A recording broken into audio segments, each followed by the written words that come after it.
Olá, aqui quem fala é o professor Gustavo Uchoas Guimarães, professor de História. E o tema desse vídeo é Crise no Sistema Colonial Português. Nós vamos abordar aqui algumas questões que estão ligadas aí à colonização portuguesa entrando em crise. A primeira delas tem a ver com o Tratado de Metuim. Esse tratado, também chamado de Tratado dos Panos e Vinhos, foi assinado entre Portugal e Inglaterra. Um tratado de comércio, onde havia aí, isenções ou reduções fiscais, ou seja, diminuição ou fim de taxas de importação em cima dos tecidos ingleses que entravam em Portugal e dos vinhos portugueses que entravam na Inglaterra. Houve uma vantagem muito grande para o lado inglês. Os ingleses produziam muito mais tecido do que os portugueses produziam vinho.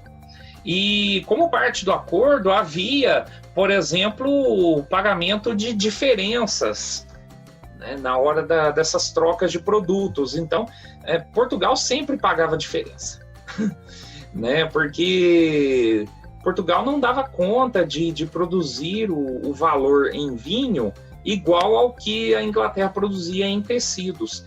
E você vai ver ao longo do século XVIII, por exemplo, Portugal pagando diferenças, né, nesses acordos comerciais, pagando com ouro extraído do Brasil, né? Mas isso aí nós vamos ver em outros vídeos. Outra questão que ajuda Portugal a entrar em crise e junto com ele o sistema colonial foi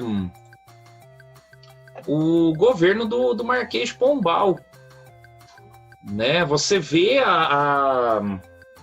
ali nas décadas de 1750, 1760 e 1770, o governo do Marquês de Pombal tentando contornar uma crise que já vinha em Portugal. O Marquês de Pombal ele foi primeiro-ministro português, o rei era Dom José I, e Marquês de Pombal era um título de nobreza, é claro, o nome dele mesmo era Sebastião José de Carvalho e Melo, mas ficou conhecido pelo seu título de nobreza. E o Marquês de Pombal ele fez uma série de reformas que incluiu o apoio às manufaturas portuguesas, ou seja, aquilo que era produzido nas indústrias portuguesas, tentou garantir o monopólio comercial no Brasil, ou seja, tentou garantir que somente Portugal controlasse o comércio no Brasil, através da criação de companhias de comércio, criou novos impostos, deu fim às capitanias hereditárias e fez uma nova divisão do território colonial, né, aqui no Brasil. Expulsou os padres jesuítas que eram acusados de não obedecerem ao governo português, né, e de baterem aí em conflito com interesses do governo português. Transferiu a capital do Brasil de Salvador para o Rio de Janeiro, a fim de que a capital do Brasil ficasse mais perto da região das minas de ouro aqui em Minas Gerais. Mas isso não resolveu, de fato, as crises que vinham. Outro fator que ajudou aí o sistema colonial português a caminhar para a crise foi o conjunto de ideias chamado iluminismo, que vocês já viram em outros vídeos.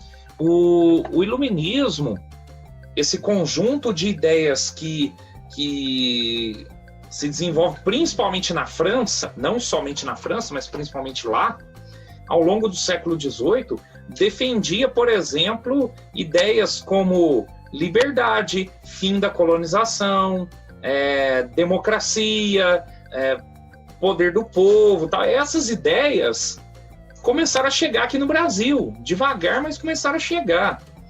e vai dar origem aí a revoltas e, né, movimentações contra o domínio português. Então, ajudou aí na crise do sistema colonial português.